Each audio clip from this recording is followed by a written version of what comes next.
नमस्कार दोस्तों, धार्मिक कहानियाँ पूरा जरूर सुनें। श्री कृष्ण के गरीब सखा सुदामा जी की रोचक कहानी। भगवान श्री कृष्ण के कई मित्र थे, जैसे एक मधुमंगल, दो सुबाहु, तीन सुबल, चार भद्र, पांच सुभद्र, छह मणिभद्र, सात भोज, आठ तोक कृष्ण, नौ वरुथप, 10 श्रीदामा, 11 सुदामा, 12 मधुकंड, 13 अर्जुन, 14 विशाल, 15 रसाल, 16 मकरंद, 17 सदानंद, 18 चंद्रहास, 19 बकुल, 20 शारद, 21 बुद्धि प्रकाश आदि। आओ इन्हीं में से एक सुदामा के बारे में जानते हैं। खास बातें। उज्जैन अवंतिका में स्थित ऋषि सांदीपनी के आश्रम में बचपन में भगवान श्री कृष्ण और बलराम पढ़ते थे। वहां उनके कई मित्रों में से एक सुदामा भी थे। सुदामा श्री कृष्ण के खास मित्र थे। वे एक गरीब ब्राह्मण के पुत्र थे। सुदामा और श्री कृष्ण आश्रम से भिक्षा मांगने नगर में जाते थे। आश्रम में आकर भिक्षा गुरु माँ के चरणों में रखने के बाद ही भोजन करते थे।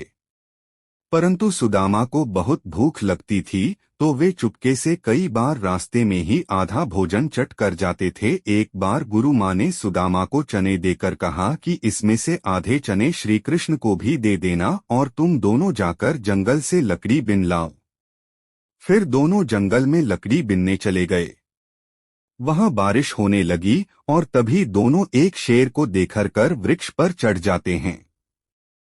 ऊपर सुदामा और नीचे श्री कृष्ण।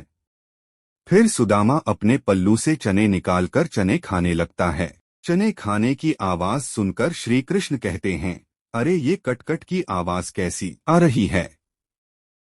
कुछ खा रहे हो क्या? सुदामा कहता है, नहीं, ये तो सर्दी के मारे मेरे दांत कटकटा रहे हैं। यह सुनकर श्री कृष्ण कहते हैं, अच्छा, बहुत सर्दी लग रही है क्या? सुदामा कहता है, हाँ। यह सुनकर श्री कृष्ण कहते हैं कि मुझे भी बहुत सर्दी लग रही है। सुना है कि कुछ खाने से शरीर में गर्मी आ जाती है, तो लाओ वो चने जो गुरुमाता ने हमें दिए थे, दोनों बांटकर खा लेते हैं। यह सुनकर सुदामा कहता है, चने कहाँ हैं? वो तो पेड़ पर चढ़ते समय ही मेरे पल्लू से नीचे कीचड़ में गिर गए थे।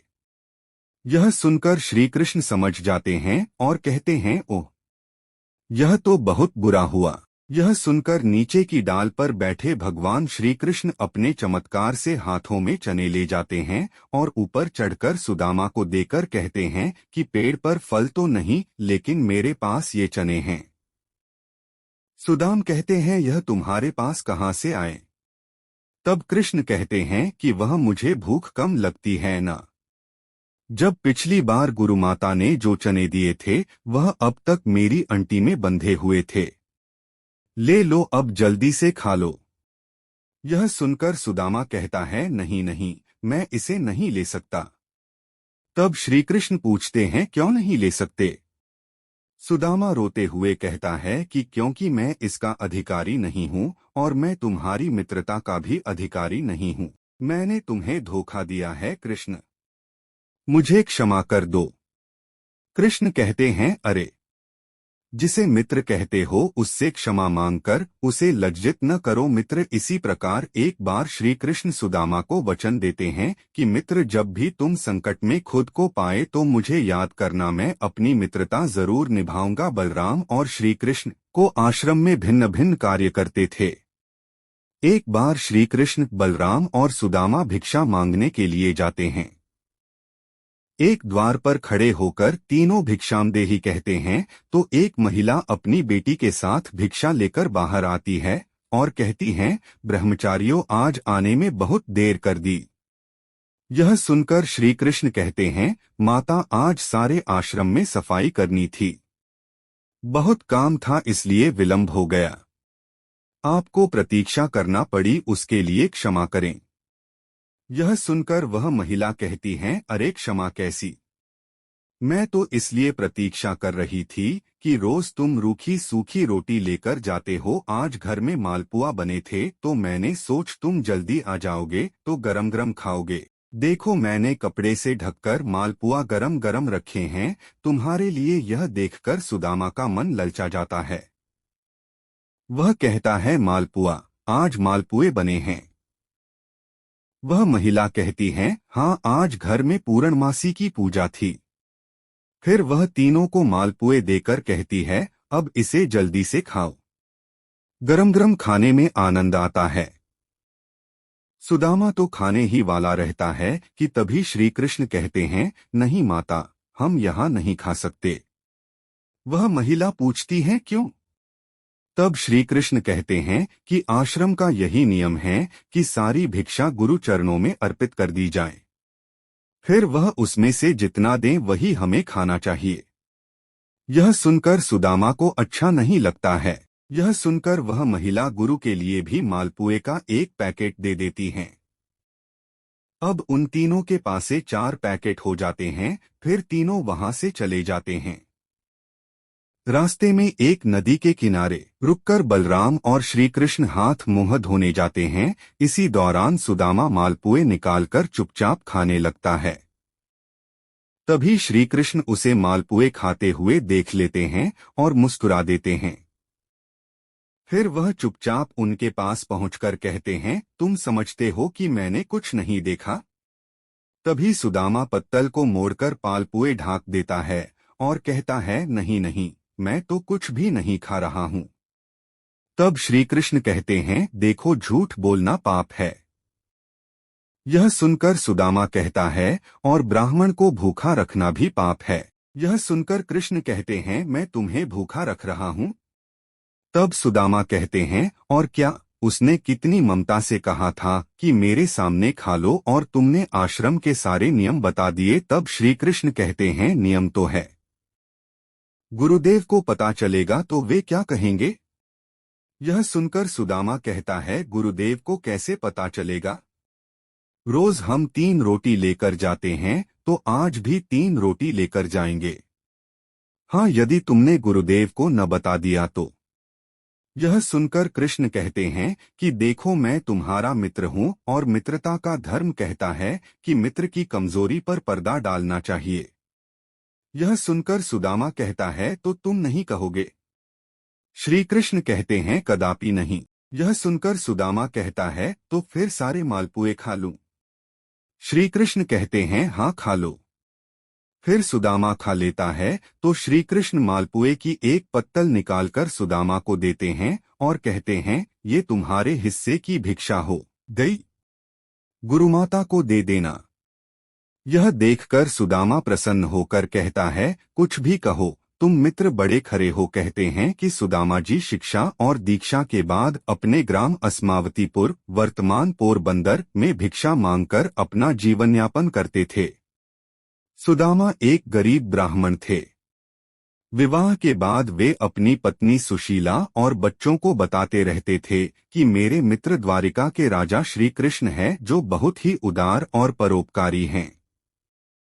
यह सुनकर एक दिन उनकी पत्नी ने डरते हुए उनसे कहा कि यदि आपने मित्र साक्षात लक्ष्मीपति हैं और उदार हैं, तो आप क्यों नहीं उनके पास जाते हैं? वे निश्चित ही आपको प्रचुर धन देंगे, जिससे हमारी कष्टमय गृहस्थी में थोड़ा बहुत तो सुख आ जाएगा। सुदामा संकोचवश पहले तो बहुत मना करते रहे, लेकिन पत्नी के आग्रह पर एक दिन वे कई दिनों की यात्रा करके द्वारिका पहुंच गए। द्वारिका में द्वारपाल ने उन्हें रोका। मात्र एक ही फटे हुए वस्त्र को लपेट गरीब ब्राह्मण जानकर द्वारपाल ने उसे प्रणाम कर यहाँ आने का आशय पूछा।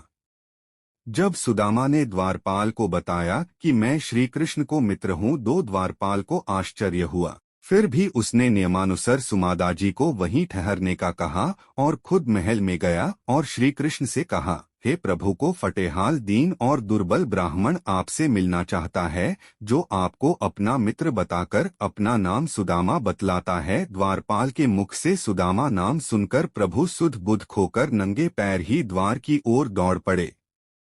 उन्होंने सुदामा को देखते ही अपने हृदय से लगा लिया और प्रभु की आंखों से आंसू निकल पड़े।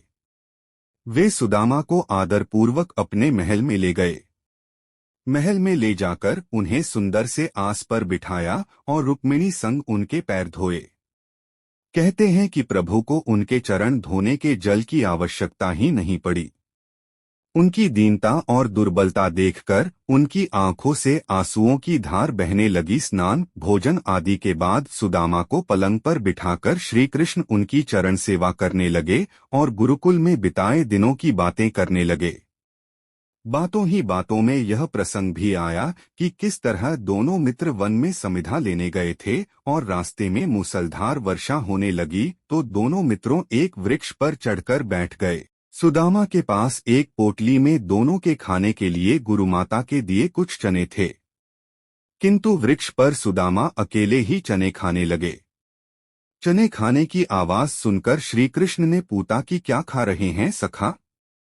सुदामा ने यह सोचकर झूठ बोल दिया कि कुछ चने कृष्ण को भी देने पड़ेंगे। उन्होंने कहा, कुछ खा नहीं रहा हूं, यह तो ठंड के मारे मेरे दांत कड़कड़ा रहे हैं। इस प्रसंग के दौरान ही श्री कृष्ण ने पूछा, भाभी ने मेरे लिए कुछ तो भेजा होगा। सुदामा संकोचवश एक पोटली छिपा रहे थे। भगवान मन में हंसते हैं कि उस दिन चने छिपाए थे और आज तंदुल छिपा रहा है। फिर भगवान ने सोचा कि जो मुझे कुछ नहीं देता मैं भी उससे कुछ नहीं देता, लेकिन मेरा भक्त है तो अब इससे छीनना ही पड़ेगा। तब उन्होंने तंदुल की पोटली छीन ली और सुदामा के प्रारब्ध कर्मों को क्षीण करने के हेतु तंदुल को बेहद चाव से खाया था। फिर सुदामा ने अपने परिवार आदि के बारे में तो बताया, लेकिन अपनी दरिद्रता के बारे में कुछ नहीं बताया। अंत में प्रभु ने सुदामा को सुंदर शैया पर सुलाया। फिर दूसरे दिन भरपेट भोजन कराने के बाद सुदामा को विदाई दी, किंतु विदाई के दौरान उन्हें कुछ भी नहीं दिया।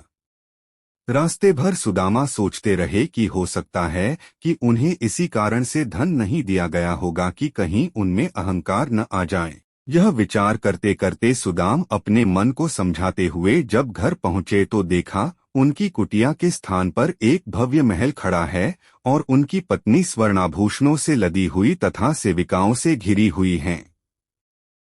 यह दृश्य देखकर सुदामा की आंखों से आंसू निकल आया और वे सदा के लिए श्री कृष्ण की कृपा से अभिभूत होकर उनकी भक्ति में लग गए। जय श्री कृष्ण। दोस्तों, ऐसे धार्मिक कहानियाँ जानने के लिए हमारे YouTube चैनल को लाइक और सब्सक्राइब करना ना भूलें।